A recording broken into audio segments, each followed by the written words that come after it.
Hello बच्चों, welcome to the my YouTube channel educational point. तो स्वागत है आपका मेरे इस नए वीडियो में। आज हम लेके आए हैं आप लोगों के लिए कक्षा 10 अध्याय 4 डॉक्टर राजेंद्र प्रसाद द्वारा रचित भारतीय संस्कृति के अभ्यास प्रश्न को।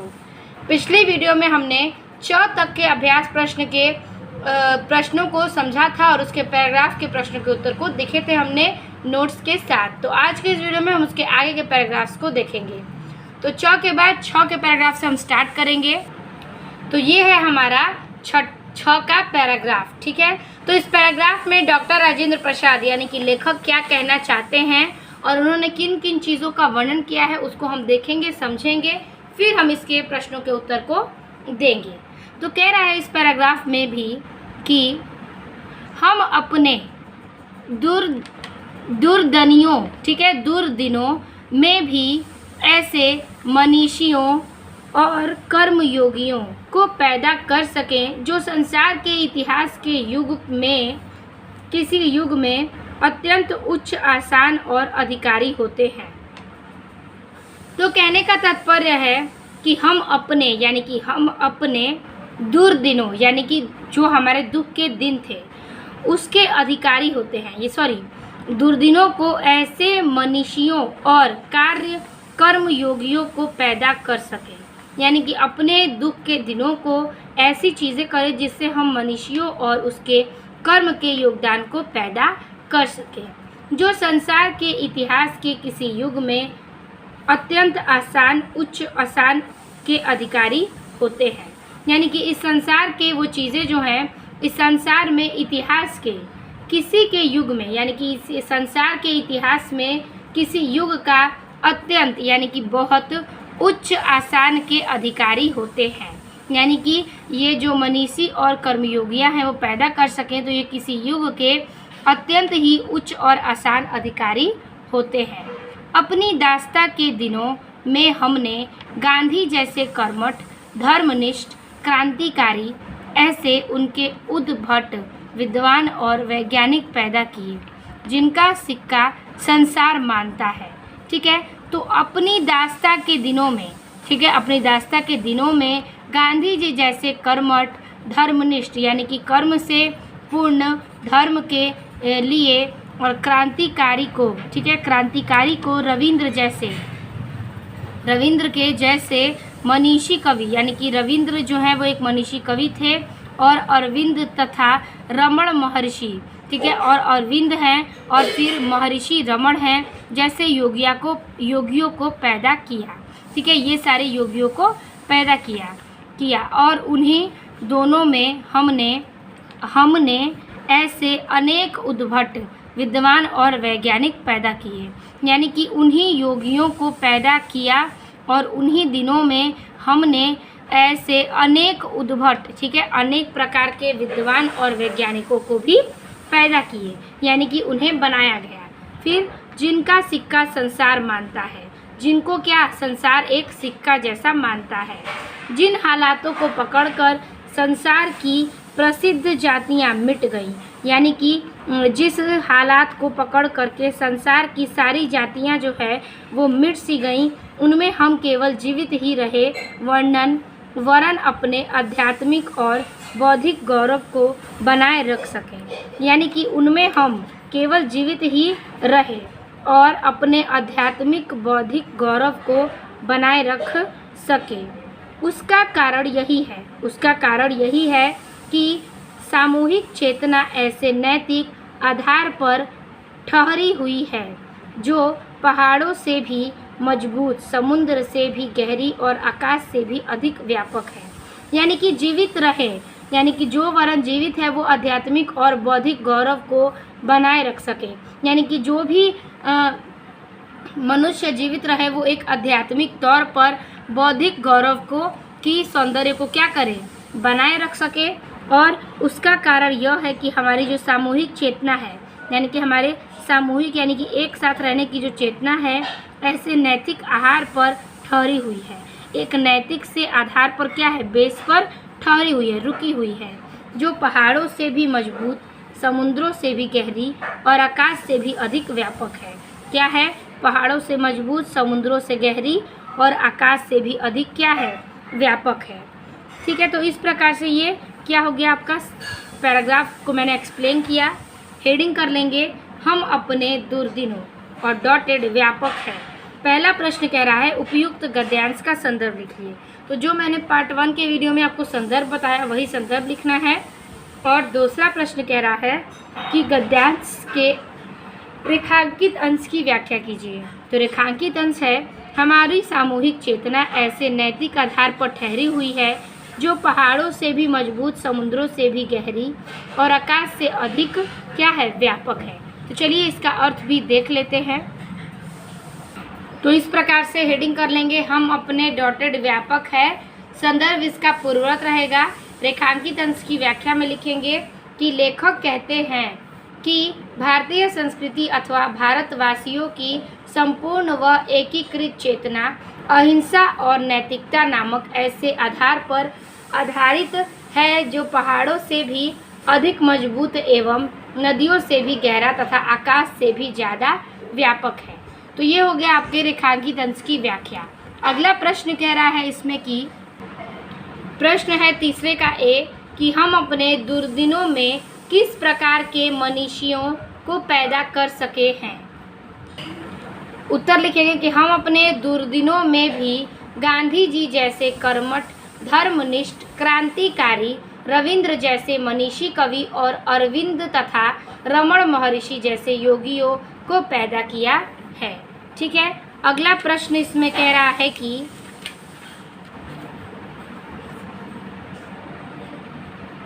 लेखक ने गद्यांश में क्या संदेश देना चाहा है। उत्तर लिखेंगे इसका कि लेखक का गद्यांश में दिया हुआ संदेश मुख्य रूप से समाज को शिक्षित करना, नैतिकता और ज्ञान के महत्व को समझना है। ठीक है, तो ये हो गया आपके इस पैराग्राफ के प्रश्नों के उत्तर। अब हम चलेंगे अगले पैराग्राफ में। अगला पैराग्राफ है जो नंबर कि मैं तो यही समझता हूँ। लेखक कहते हैं कि मैं तो यही समझता हूँ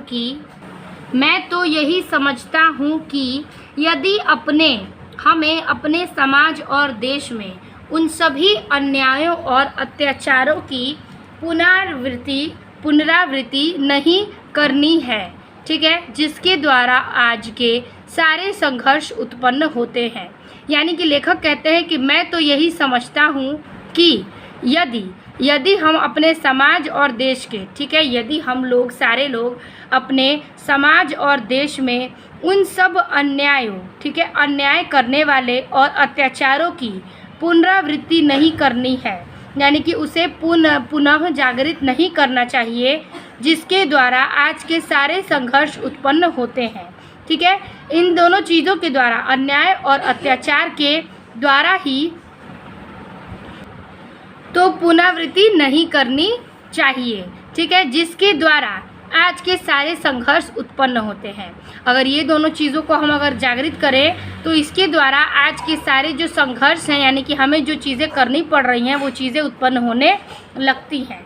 तो हमें अपनी ऐतिहासिक नैतिक चेतना या संस्कृति के आधार पर, ठीक है, हमें अपनी ऐतिहासिक, यानी कि ऐतिहासिक का मतलब इतिहास की नैतिक चेतना या संस्कृति, यानी कि संस्कार के आधार पर भी अपनी आर्थिक व्यवस्था बनानी चाहिए।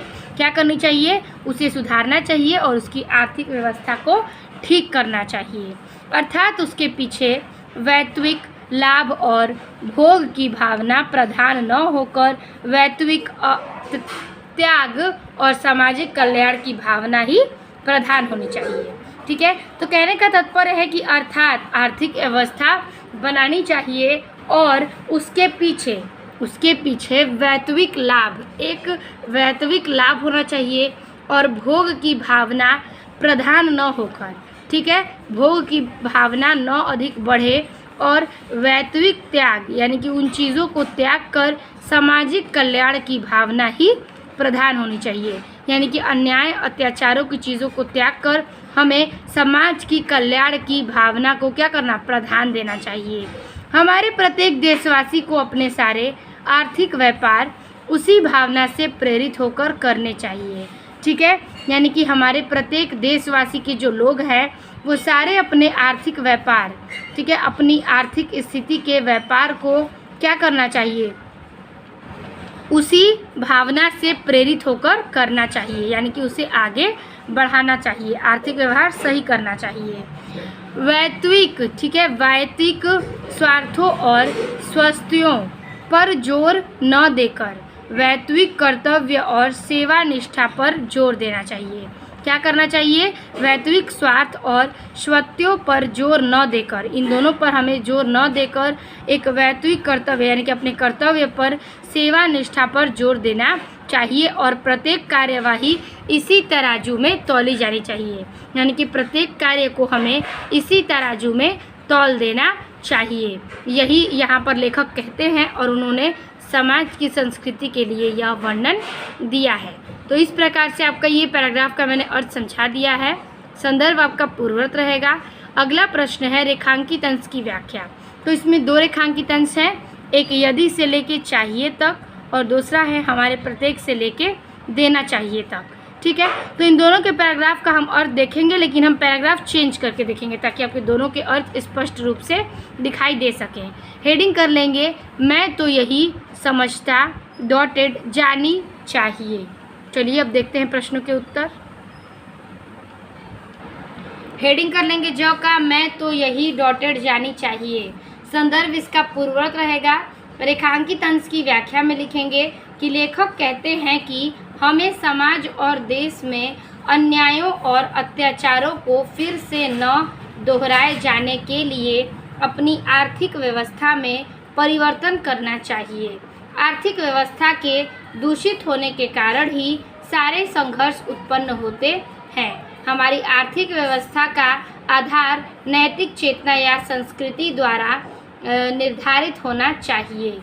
धन से संबंधित जितने भी कार्य किए जाएं उनमें सदैव नैतिकता का ध्यान रखा जाना चाहिए। ठीक है, फिर हम ये पहले पैराग्राफ का अर्थ हो गया, उसके बाद हम पैराग्राफ चेंज करके दूसरे पैराग्राफ का अर्थ लिखेंगे उसमें कि लेखक कहते हैं कि किसी भी कार्य को करते समय हमें अपने इस बात का ध्यान रखना चाहिए कि कहीं स्वार्थ को बढ़ावा तो नहीं मिल रहा है। प्रत्येक कार्य कर्तव्य और सेवा की भावना से करना चाहिए। हमें अपने स्वार्थ को बढ़ावा तो नहीं मिल रहा है। प्रत्येक कार्य कर्तव्य और सेवा की भावना से करना चाहिए। हमें अपने स्वार्थों और अधिकारों को पूर्ति का कम तथा कर्तव्य और सेवा की भावना का अधिक ध्यान रखना चाहिए। अधिकारों की पूर्ति का कम तथा कर्तव्यों की सेवा की भावना का अधिक ध्यान रखना चाहिए। तो इस प्रकार से इस पैराग्राफ का भी हमारा अर्थ हो गया। अब हम देखेंगे इसके प्रश्नों के उत्तर को। तो प्रश्न क्या कह रहा है? प्रश्न कह रहा है कि तीसरे का ए नंबर, हमें अपनी आर्थिक व्यापार किस भावना से प्रेरित होकर करना चाहिए। उत्तर लिखेंगे कि आर्थिक व्यापार करने में त्याग, सामाजिक कल्याण, सेवा और कर्तव्य की भावना से करनी चाहिए। ठीक है, अब देखेंगे हम इसका अगला प्रश्न। अगला प्रश्न कह रहा है कि अन्यायों एवं अत्याचारों को रोकने का उपाय क्या है। उत्तर लिखेंगे कि अन्यायों और अत्याचार को रोकने के लिए हमें अपनी ऐतिहासिक नैतिक चेतना या संस्कृति के आधार पर अपना आर्थिक व्यवस्था बनानी चाहिए। तो ये हो गया हमारा इस पैराग्राफ का पूरे का उत्तर। अब हम देखेंगे झ के पैराग्राफ को। झंडा झ यानी कि झरना झ का हम देखेंगे पैराग्राफ।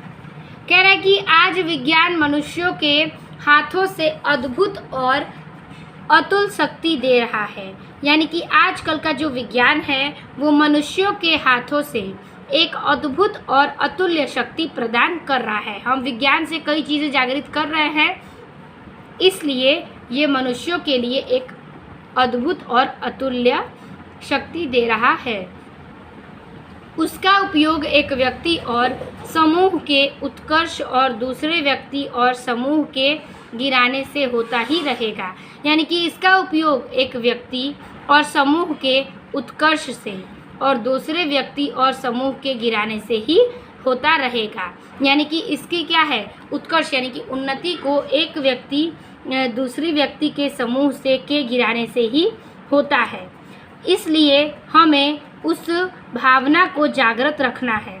ठीक है, हमें इस भावना को क्या करना है, जागृत रखना है। और उसे जागृत रखने के लिए कुछ ऐसे साधनों को भी हाथ में रखना होगा। यानी कि उसे जागृत करने के लिए हमें क्या करना पड़ेगा, कुछ ऐसे साधनों को भी हाथ में रखना होगा जो उस अहिंसात्मक त्याग भावना को प्रोत्साहित करे और भोग वासना को दबाए रखे। क्या करे कि जो उस अहिंसात्मक त्याग भावना को प्रोत्साहित करे, यानी कि उत्तेजना प्रदान करे, और उसके भोग वासना को यानी कि भोग को क्या करे, दबाए रखे। नैतिक अंकुश के बिना शक्ति मानव के बिना, यानी कि नैतिक क्या है, अंकुश के बिना और शक्ति मानव के लिए हितकार नहीं होती। क्या होती है कि हितकार नहीं होती, यानी कि व्यर्थ नहीं जाती। वह नैतिक अंकुश यह चेतना या भावना ही दे सकती है। यानी कि नैतिक की जो अंकुश है वह चेतना का भावना क्या करती है, देती जाती है, उसके भाव को व्यक्त करती है। वही उस शक्ति को परिमित भी कर सकती है। क्या करती है, परिमित, यानी कि उस शक्ति को आगे बढ़ा सकती है और उसके उपयोग को नियंत्रित भी, यानी कि उसके उपयोग को हम नियंत्रित भी कर सकते हैं। तो विज्ञान के द्वारा जो मनुष्य अधिक उपयोग करते हैं, उनकी शक्ति को बढ़ावा देते हैं, तो क्या करता है, वो जागृत करते हैं और एक समूह में एक व्यक्ति दूसरे व्यक्ति के प्रति क्या करता है, ये चीज़ें जागृत करता है। और नैतिक क्या है, अंकुश की चेतना की भावना है, और शक्ति क्या है, उसके नियंत्रण को क्या करती है, उपयोग करती है। तो ये हो गया आपके इस पैराग्राफ का अर्थ। आपको व्याख्या में इसको अपने भाषा में एक्सप्लेन करना है। तो पहला प्रश्न है, उपयुक्त गद्यांश का संदर्भ लिखिए। संदर्भ आपका पूर्ववत रहेगा और गद्यांश के रेखांकित अंश की व्याख्या में आपको उसका उपयोग एक व्यक्ति के सामूहिक उत्कर्ष और दूसरे व्यक्ति और सामूहिक के गिराने से होता ही रहेगा। ये पहला है आपका हेडिंग। और अगला है, नैतिक अंकुश के बिना शक्ति मानव के लिए हितकार नहीं होती। वह नैतिक अंकुश या यह चेतना या भावना ही दे सकती है। वही उस शक्ति को परिमित भी कर सकती है और उसके उपयोग को नियंत्रित भी। ठीक है, तो ये आपके दोनों पैराग्राफ्स हैं। इसके अर्थ हम बारी बारी से लाइन चेंज करके लिखेंगे। हेडिंग बना लेंगे, आज विज्ञान डॉटेड नियंत्रित भी। हेडिंग कर लेंगे, आज विज्ञान डॉटेड नियंत्रित भी। संदर्भ इसका पूर्ववत रहेगा। रेखांकित अंश की व्याख्या में लिखेंगे कि लेखक कहते हैं कि वर्तमान युग में विज्ञान हमें अत्यंत शक्ति दे रहा है, पर भारतीय लोग उस शक्ति को सही उपयोग न करके उसका उपयोग किसी व्यक्ति के उन्नति के लिए तो किसी व्यक्ति के नुकसान के लिए कर रहे हैं। लेखक कहते हैं, ठीक है, अगला इसमें लाइन है कि लेखक कहते हैं कि यदि विज्ञान की शक्ति पर प्रेम और अहिंसा जैसे नैतिक मूल्यों का निर्माण नहीं लाया गया तो यह मानव का हित नहीं कर सकती। उसका उपयोग विनाश के लिए न कर निर्माण के लिए किया जा सकता है। यानी कि विज्ञान का जो उपयोग है वो हम नैतिक मूल्यों के आधार पर नियंत्रित अगर न लगाएं तो इसका उपयोग सिर्फ विनाश के लिए करेंगे, लेकिन हमें अगर उस पर रोक लगा दिया जाए, उसके मूल्यों को नियंत्रित करने लगे, तो हम इसका उपयोग कई निर्माण के लिए कर सकते हैं। ठीक है, तो ये हो गया आपका इस पैराग्राफ का अर्थ। अब हम देखेंगे इसके प्रश्नों को। तो ये रहा तीसरा प्रश्न, कह रहा है कि आज विज्ञान मनुष्य को क्या दे रहा है। उत्तर लिखेंगे कि आज विज्ञान मनुष्य को अत्यंत शक्ति दे रहा है, जिसका प्रयोग उत्तम कार्यों के लिए न होकर बुरे कार्यों के लिए हो रहा है। ठीक है, यही इसका उत्तर है। चौथा प्रश्न कह रहा है, विज्ञान का उपयोग किस प्रकार किया जा रहा है। उत्तर लिखेंगे कि विज्ञान की शक्ति का उपयोग अहिंसात्मक त्याग की भावना से किया जाना चाहिए। अगला प्रश्न है इसमें कि लेखक ने गद्यांश में क्या संदेश देना चाहा है। उत्तर लिखेंगे कि लेखक ने छात्रों को यह संदेश है कि शिक्षा केवल ज्ञान प्राप्त करने का माध्यम नहीं है, बल्कि यह जीवन में सही मार्गदर्शन और नैतिक मूल्यों को समझने का भी एक साधन है। ठीक है, तो इस प्रकार से डॉक्टर राजेंद्र प्रसाद ने बच्चों को ये लाइन संदेश दिया है अपने पैराग्राफ के थ्रू। ठीक है, तो ये हो गया आपके इस पैराग्राफ का भी संपूर्ण हल। अब हम देखेंगे यहाँ के पैराग्राफ को। आगे का पैराग्राफ कह रहा है कि वैज्ञानिक और औद्योगिक, ठीक है, वैज्ञानिक और औद्योगिक विकास के उद्दंड परिणामों से अपने को सुरक्षित रखकर हम उनका उपयोग अपनी रीति के किस प्रकार करें। ठीक है, तो यहाँ पे लेखक कहते हैं कि वैज्ञानिक और औद्योगिक, ठीक है, विज्ञान से और औद्योगिक विकास से उद्दंड यानी कि उसके दंड के परिमाण, ठीक है, परिणाम से अपने को सुरक्षित रखकर, ठीक है, उससे हम खुद को सुरक्षित रखकर हम उनका उपयोग अपनी रीति के से किस प्रकार करें, यानी कि हम उसका उपयोग अपनी रीति के लिए किस प्रकार से करना चाहिए।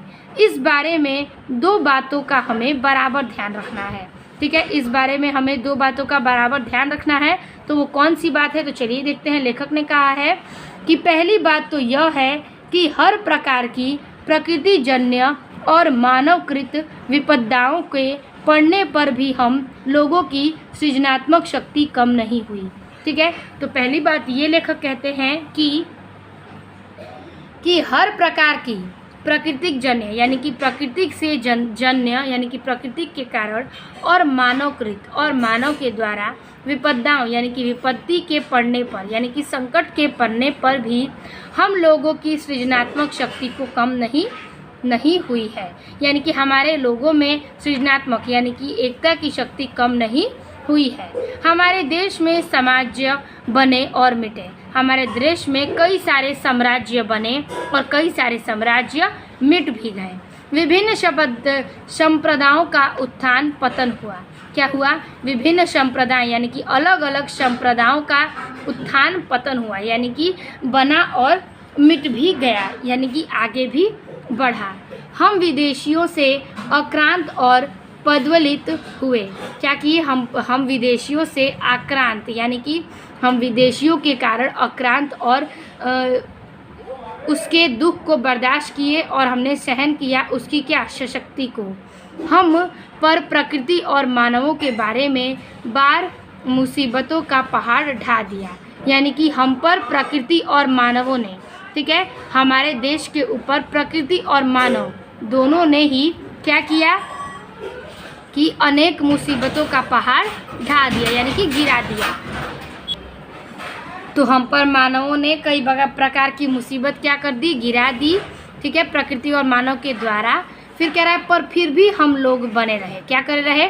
हम लोग एक साथ बने रहे। फिर भी इन सारी चीज़ों के होने के बाद भी हमारा भारत संस्कृति और हम सब एक साथ ही जुड़े रहे। हमारी संस्कृति बनी रही।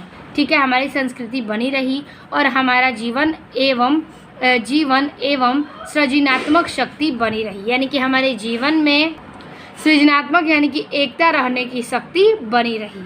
हम अपने दुर्दिनों यानी कि हम अपने दुख के दिनों में भी ऐसे मनीषियों और कर्मयोगियों को पैदा कर सके, यानी कि अपने हम दुख के भी दिनों में ऐसे मनीषियों और कर्मयोगियों को पैदा कर सकते हैं जो संसार के इतिहास के किसी युग में अत्यंत उच्च आसान अधिकारी होते हैं। यानी कि कहने का तात्पर्य है कि इस संसार में अत्यंत ही ऊंचे और आसान अधिकारी होते हैं। कौन? मनीषी और कर्मयोगियाँ। ठीक है, तो इस प्रकार से ये भी इसका अर्थ हो गया भारतीय संस्कृति के द्वारा। पहला प्रश्न है कि उपयुक्त गद्य का संदर्भ लिखिए। संदर्भ आपका पूर्ववर्त हो जाएगा।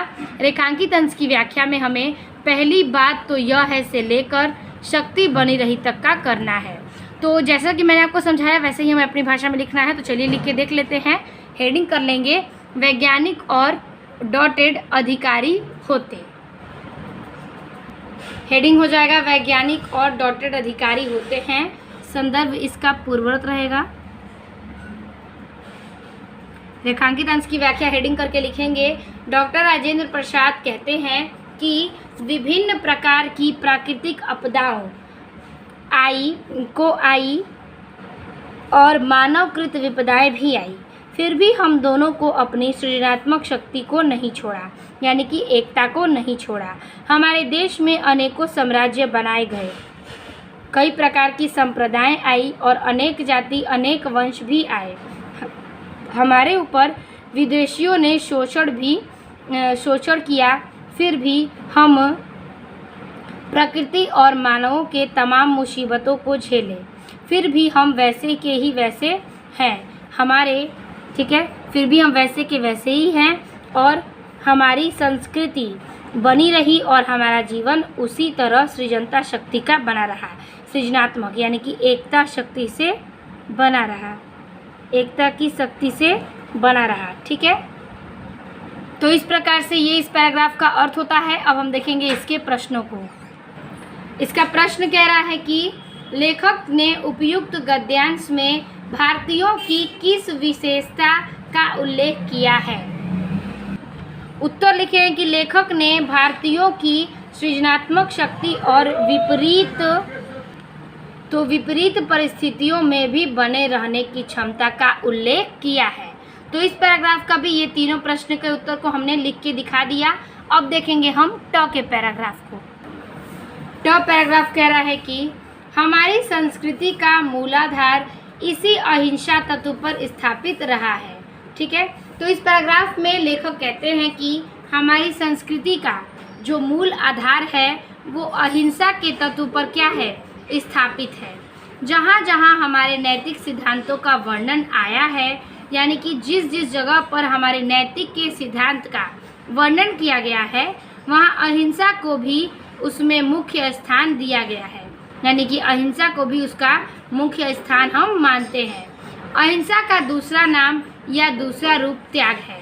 क्या है कि अहिंसा का हमारा दूसरा रूप क्या, हम त्याग को मान सकते हैं। और हिंसा का दूसरा रूप क्या है, स्वार्थ है। यानी कि अहिंसा का दूसरा रूप क्या है, त्याग है, और हिंसा का दूसरा रूप क्या है, स्वार्थ है, जो प्रायः ही भोग के रूप में हमारे सामने आता है। हिंसा और अहिंसा का दोनों ही रूप प्रायः हमारे भोग के रूप में हमारे सामने क्या होता है, प्रकट होता है। तो कहने का तात्पर्य है कि यहाँ पर उन दोनों का भोग ही हमारे सामने क्या होगा, व्यक्त होगा। पर हमारी सभ्यता ने तो भोग भी त्याग से ही निकला है।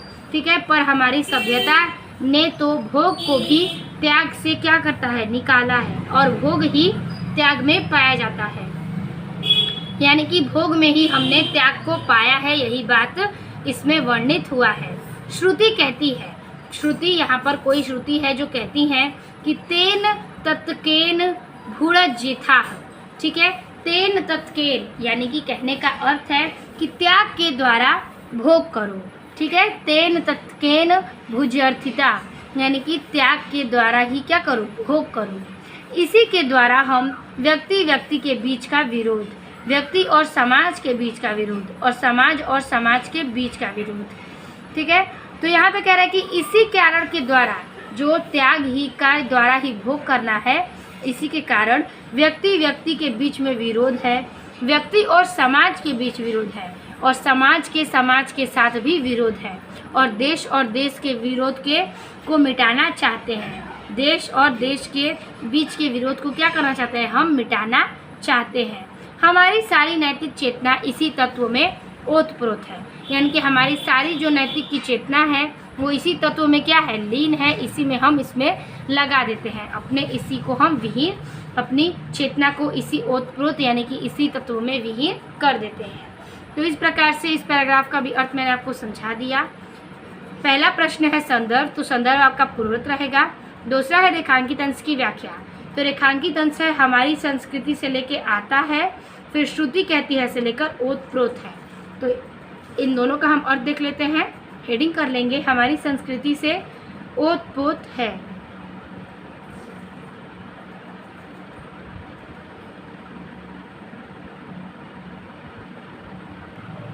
हेडिंग हो जाएगा हमारी संस्कृति डॉटेड ओतप्रोत है।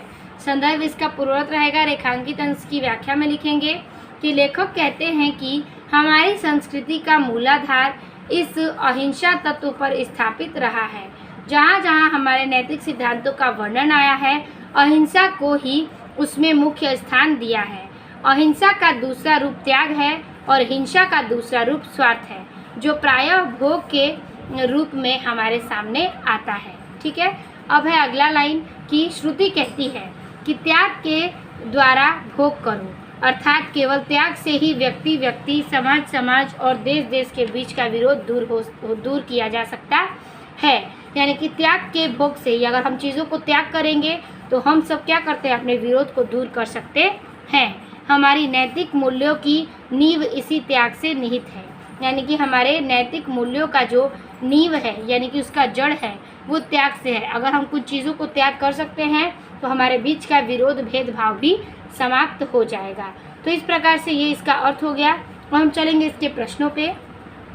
तीसरे का एक प्रश्न है कि हमारे नैतिक सिद्धांतों में किस चीज को प्रमुख स्थान दिया गया है और दूसरा इसका रूप क्या है। उत्तर लिखेंगे कि हमारे नैतिक सिद्धांतों में अहिंसा को प्रमुख स्थान दिया गया है और इसका दूसरा रूप त्याग है। अगला प्रश्न है बी नंबर कि स्वार्थ को क्या क्या दुष्परिणाम होते हैं।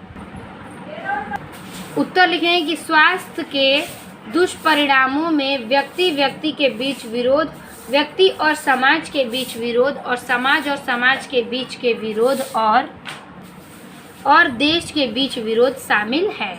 इस प्रकार से ये इस प्रश्न का उत्तर हो गया। अगला प्रश्न देखेंगे। अगला प्रश्न कह रहा है कि पारस्परिक विरोध को कैसे मिटाया जा सकता है। उत्तर लिखेंगे पारस्परिक विरोध को त्याग और अहिंसा के मार्ग पर चलकर मिटाया जा सकता है। तो ये भी इसका उत्तर हो गया। इस प्रकार से हमने ट तक के सारे पैराग्राफ्स को नोट्स के साथ आपको व्यक्त कर दिए। अब हम चलेंगे ठ पैराग्राफ में। तो ठ का हेडिंग कह रहा है कि दूसरी बात जो इस संबंध में विचारणीय है। यानी कि दूसरी बात, यानी कि पहली बात तो यहाँ पर व्यक्त कर दी गई है, दूसरी बात ये है कि वह विचार से वर्णनीय है, यानी कि उस पर विचार किया जा सकता है, विचार के संबंध से है। वह यह है कि संस्कृति अथवा सामूहिक चेतना में ही हमारा देश का प्राण है। यानी कि हमारे देश का प्राण किससे है, तो संस्कृति और सामूहिक की चेतना से।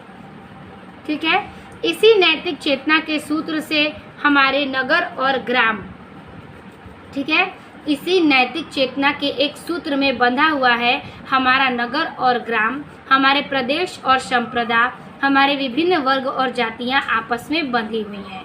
यानी कि इसी नैतिक चेतना के सूत्र के आधार पर हमारा नगर ग्राम, हमारे प्रदेश और संप्रदाय, हमारी विभिन्न वर्ग और जातियां आपस में क्या हैं, जुड़ी हुई हैं, बंधी हुई हैं।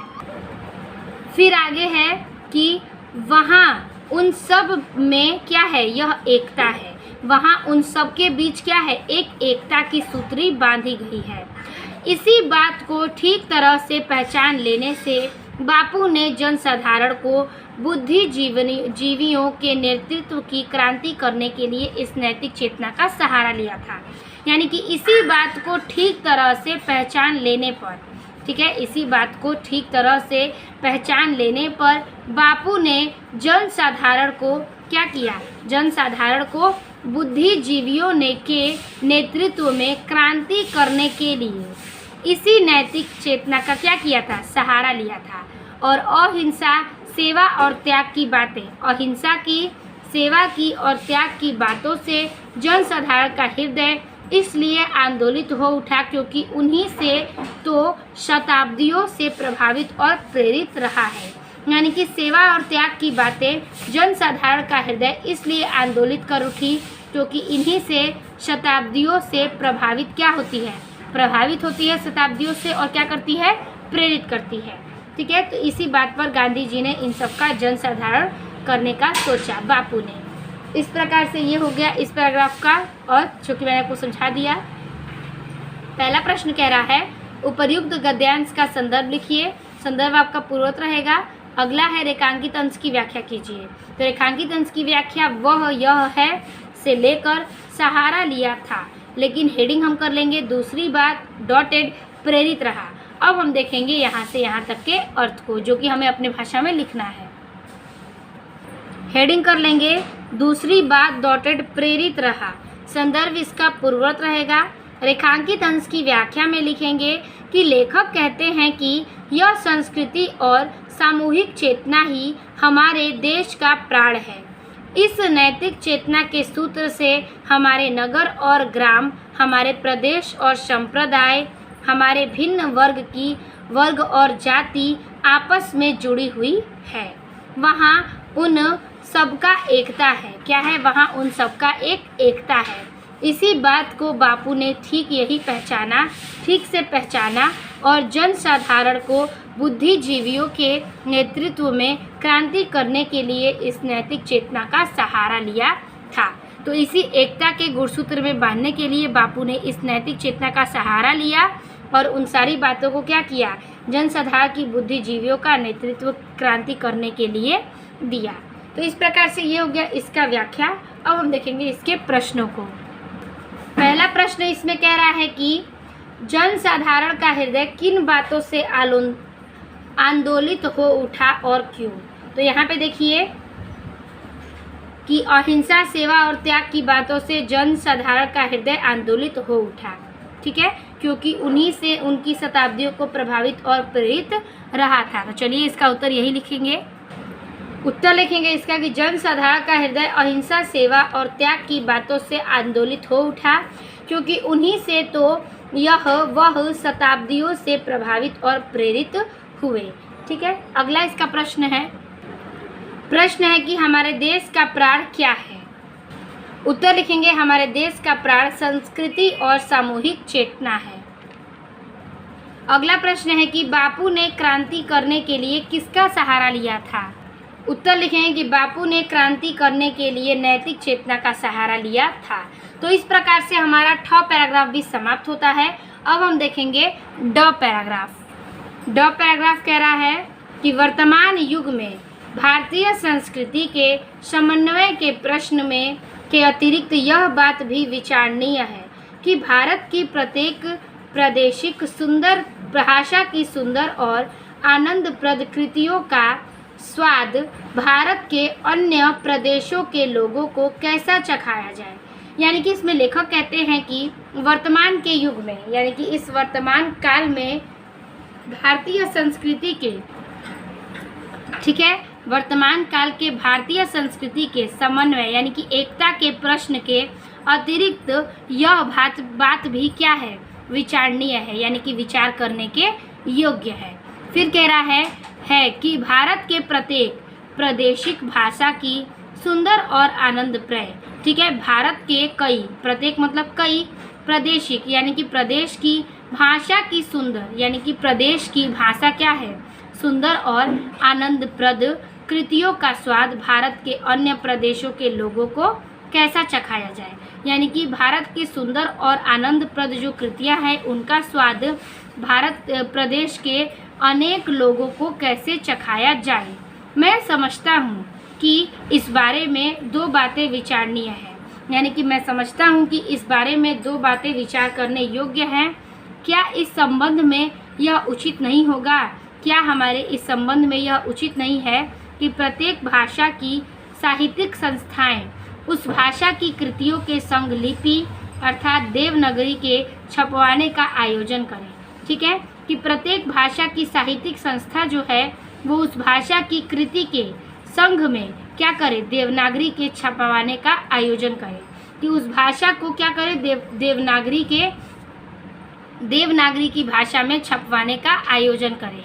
मुझे विश्वास है कि कम से कम यहाँ तक उत्तर की भाषाओं का संबंध है। उन्हें विश्वास था कि यह भाषा कम से कम उत्तर भाषाओं का क्या है? एक संबंध है। यदि वे सब अपने कृतियों को देवनागरी में छपवाएं, यदि हम सारे लोग अपनी अपनी कृतियों को देवनागरी में छपवाएं तो लगे कि उनका स्वाद लगभग सारे उत्तर भारत के लोग आसानी से ले सकेंगे। तो उनका स्वाद सारे भारत में क्या है? आसानी से ले सकेंगे। सारे भारत के लोग देवनागरी की भाषा अगर हो जाएगी तो उत्तर के लोग भारत का स्वाद क्या करेंगे? आसानी से ले सकेंगे। क्योंकि इन सब भाषाओं में इतना साम्य है कि इस भाषा का अच्छा ज्ञाता दूसरी भाषा की कृतियों को सर्वलभ परिश्रम को समझा जाएगा। यानी कि वह सभ्यता और भाषा की अच्छा ज्ञाता है और दूसरी भाषा उन कृतियों का सर्वलभ परिश्रम ले सकेगा। ठीक है, समझा जा सकेगा। यही बात वो करते हैं और देवनागरी में उस भाषा को बदलते हैं।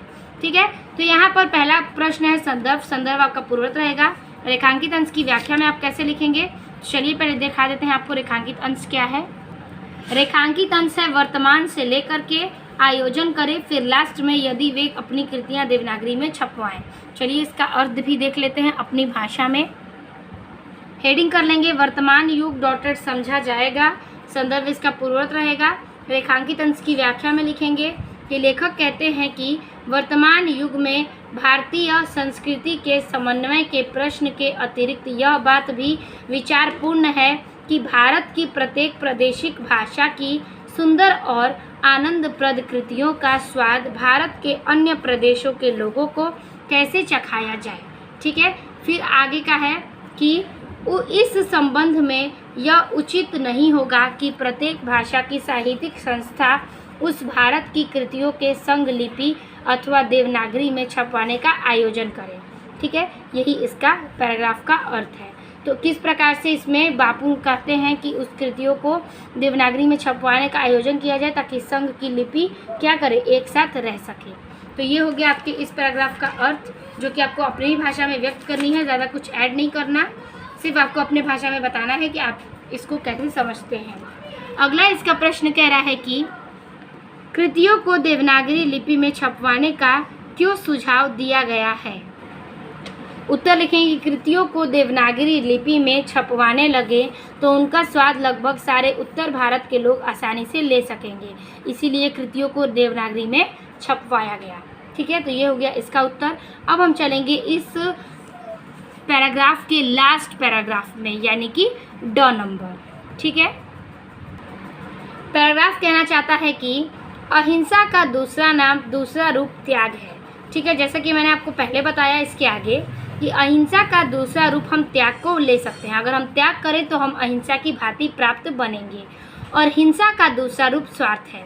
ठीक है, हिंसा का जो दूसरा रूप और दूसरा नाम है उसे हम स्वार्थ का नाम दे सकते हैं, जो प्रायः भोग के रूप में हमारे सामने आता है। ठीक है, यह भोग के कारण हमारे सामने क्या होता है, प्रकट होता है। पर हमारी सभ्यता ने तो भोग को त्याग से निकाला है। ठीक है, हमारी सभ्यता ने क्या किया है, साम्य सभ्यता ने भोग को ही त्याग से क्या किया है, निकाला है। त्याग करेंगे तो बेत्याग को छोड़ेंगे तो हमें भोग प्राप्त होगा। तो भोग भी त्याग से ही पाया जाता है। क्या कहा जाता है, भोग को भी हम त्याग से ही पा सकते हैं। श्रुति कहती हैं तेन तत्केन भ्रड रिजिता, यानी कि त्याग द्वारा ही भोग की प्राप्ति होती है। इसी के द्वारा हम व्यक्ति के बीच का विरोध करते हैं, व्यक्ति और समाज के बीच का विरोध करते हैं, और समाज के बीच का विरोध करते हैं, और देश के बीच के विरोध को हम मिटा सकते हैं। यानी कि त्याग के कारण ही हम इन सब के विरोध को क्या कर सकते हैं, एक साथ मिटा सकते हैं। हमारी सारी नैतिक चेतना इसी तत्व से ओतप्रोत है। यानी कि हमारी नैतिक की जो चेतना है वह इसी त्याग के कारण ही क्या है, उजागरित है, यानी कि ओत और प्रोत है। ठीक है, तो इस पैराग्राफ को मैंने आपको आगे पैराग्राफ में बताया है, वही सेम पैराग्राफ है, तो आप इसका अर्थ वैसे ही आपको लिखना है। तो चलिए हम इसको लिख के भी देख लेते हैं। पहला प्रश्न कह रहा है प्रस्तुत गद्यांश का शीर्षक लिखिए। तो शीर्षक है क्या, आपका शीर्षक है इसमें भारतीय संस्कृति। हेडिंग करेंगे अहिंसा का दूसरा डॉटेड ओत प्रोत है। और दूसरा प्रश्न है रेखांकित अंश की व्याख्या। तो साथ ही रेखांकित अंश को भी देख लेंगे। तेन तत्केन से लेकर के ओत प्रोत है तक रेखांकित अंश है। तो दोनों के उत्तर चलिए एक साथ देख लेते हैं। हेडिंग कर लेंगे अहिंसा का डॉटेड ओत प्रोत है। पहले प्रश्न का उत्तर होगा कि प्रस्तुत गद्यांश का शीर्षक भारतीय संस्कृति है।